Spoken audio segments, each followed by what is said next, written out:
All right. Our next speaker this morning is Justin Alejandro. Justin's joined us from Sacramento State and has been working this summer with Matthias. And today he'll tell us about their project together, simulating hot Jupiter systems under tidal gravity. Thank you, Gwen. So, of course, we're going to first understanding why would you even want to or interested in understanding these hot Jupiter systems. What's the purpose or goal in doing so? And first, we're going to take a look at our understanding of its winds in general. So through observations and simulations of just stellar winds and solar winds, we're able to understand this unique correlation of sound speed and mass loss rate, where a higher sound speed means a higher mass loss rate. And this mass loss rate can also affect a whole bunch of different variables, such as angular loss rate and energy loss rate. And the way this works is the sound speed, which is this sort of pressure wave that travels out away from the star, it affects the critical point of the wind, which is basically this point where the wind stops being bound to the star or to the star and starts being able to be a wind. So a higher sound speed means a closer critical point, which means, of course, it's easier to have material leave out and start being wind. And so we understand this pretty well from observations or simulations of stars in general. It's easier to do, but we want to understand how these winds work. I'm with you. I had to, today was the symposium for our summer students. I had to join in for the presentation. Okay, well, we have Chris and myself as well. Yeah. Anyways, yes, so it's full party. Excellent. Good to see you back, Kenshu. I like the haircut. Hello, David. You're still live on mic?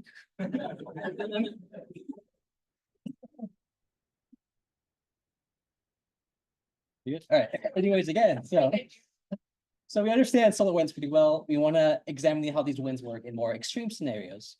For example, there are winds that come up like magnetars, which are neutron stars which have very strong magnetic winds. But luckily for us, Matthias is able to have this in his own work and research, so this mystery is already solved. We don't need to worry about that. So instead, we look at hot Jupiters, which is another case of these solar winds, and it has its own sort of unique spin on how the winds work.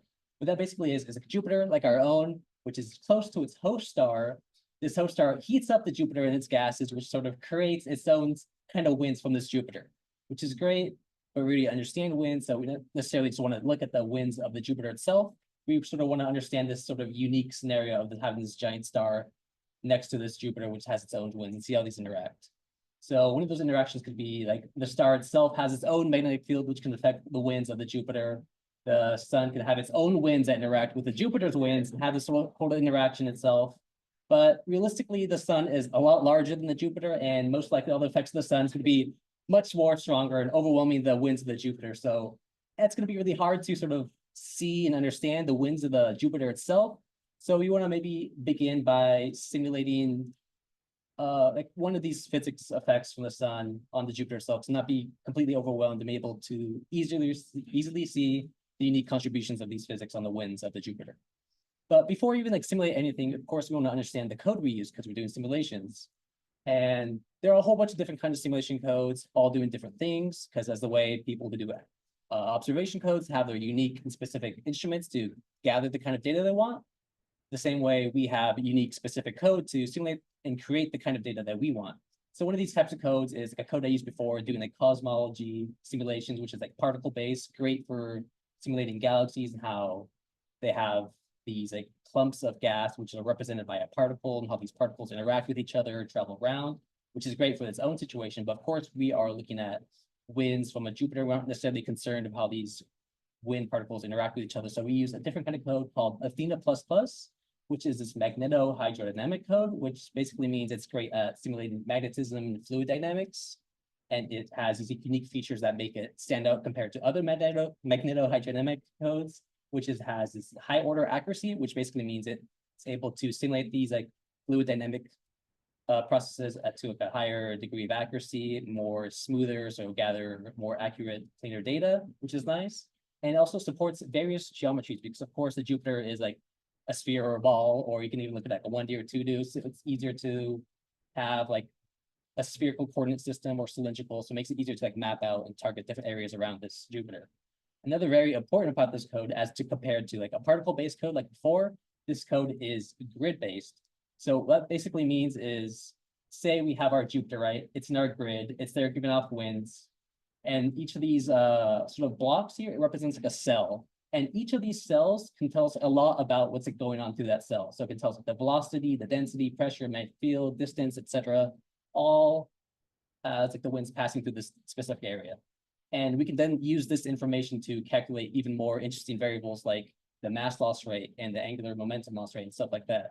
So it's great to have that accurate data to use to create more accurate other variables. So of course, like another important thing is it has this adaptive mesh refinement, because I think with computational coding, it can be very expensive to simulate these things. It could be like take a while to simulate the code itself, and it could take even longer to even have a chance to simulate this code. So you want to make sure you're doing it as efficiently as possible and as the best you can. So say you wanted like a higher degree of like resolution in your code, that would mean like having smaller and smaller of each of those cells. But instead of doing that just for the whole grid or every single cell, it can adaptively pick those locations, like whatever areas of interest, like where that wind's actually happening, and just take those specific cells and cut those up into smaller cells to have a higher degree of resolution in just areas of interest, and leave those outside cells broad and low resolution to save up that important computational space and power. So of course, we see there's a whole bunch of different things going on in this wind process. There's like tidal forces of the gravity effects of the star on the Jupiter itself. The hot Jupiter itself has its own magnetic forces, which can affect the winds as it leaves the Jupiter. And of course, the star itself has its own winds, its own magnetic force, which can influence a whole bunch of different things. So what we want to do is isolate these different physics and just like look at one of these forces at a single time. So we begin by looking at tidal forces, which is again is that gravity effect of the star on the Jupiter and its winds.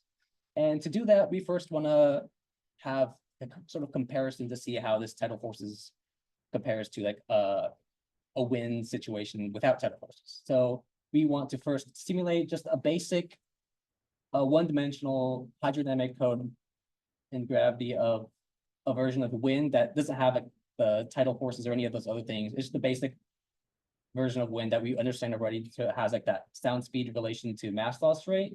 As you can see here, the green line represents like the theoretical model of like the already understood way how this relation works. And our simulation is like the blue and the X dots on the line. So we can see here our simulation lines up pretty well with our understanding of how these winds work. So it's nice to have like that baseline comparison to be able to reference that later when we add these additional forces in physics. So now we have our baseline, we add the first physics, which are our tidal forces, and we set a few different parameters, try 2 different sound speeds and a few different orbital radiuses. And the radiuses affect like the tidal forces, because as you're closer to the star, of course, you'd have a stronger tidal force, and as you're further away, you have a weaker tidal force. So you can see here, just to zoom in on like this left section here, this left first sound speed, we can see here at the closest Jupiter to the star, which is here, means it has like the strongest tidal force, and it has that sort of large difference from the theoretical value of the mass loss rate. When we're able to notice that the higher tidal force actually causes the Jupiter to have a higher mass loss rate. And you can notice this trend here, yeah, as you get closer and closer, that sort of difference becomes smaller, which as this close value is able to have it as much as 14.5 times larger than expected mass loss rate. And if we take a different scenario where we just have these same orbital radiuses, but at a higher sound speed, we're able to notice that same distance, that same closeness, that was like 17 times larger before, it's only about 1.7 times larger now. So we see that, of course, tidal forces do have an effect on the mass loss rate. Eventually, with high enough sound speed, that change is sort of not really noticeable as much. So as you know, like I even had to zoom in on the previous graph to be able to notice these differences. So tidal forces is an influencing factor, but not as much as perhaps other things, like again, like that sound speed.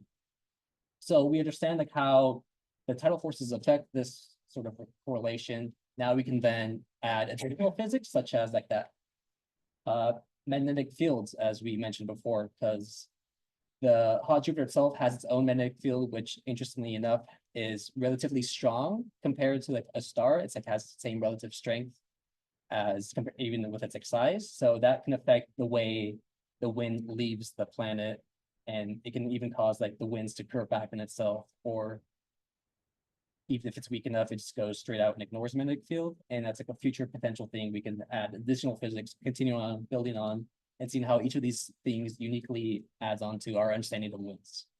Thank you.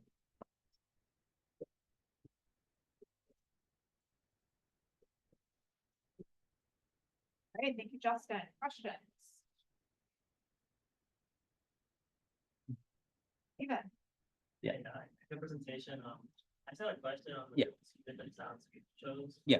Do you test any other sounds around that? Just like why Oh. you chose those two Mhm. distinct sound speeds? Yeah, of course, well, another thing to note is like I've had problems with like running the simulation code itself, so it's been unfortunate.